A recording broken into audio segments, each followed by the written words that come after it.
Some of Equatorial Guinea's oil wealth is being spent at home, but on projects which raise questions about the president's priorities. This vast construction site, carved out of the country's jungle interior, is just one part of an ambitious multi-billion-dollar plan to build a new capital city, Oyala.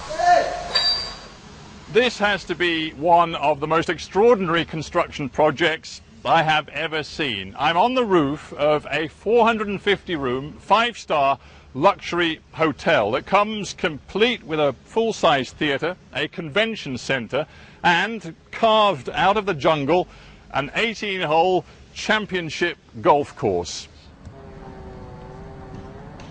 Just down the road, a new university is taking shape. The plan is to make it the finest in Central and West Africa, a magnet for 8,000 students. But in a tiny country with a poor record in primary and secondary education, will reality ever match the ambition?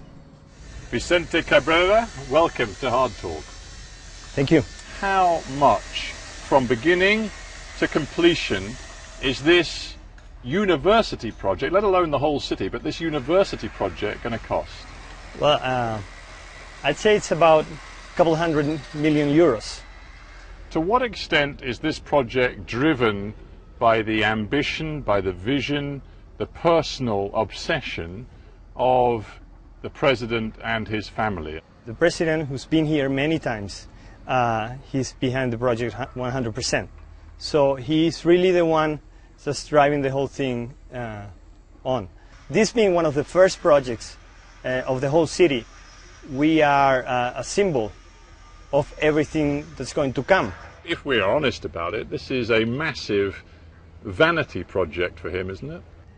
If you think how, for example, how Brasilia was done, I'm sure they said the same thing.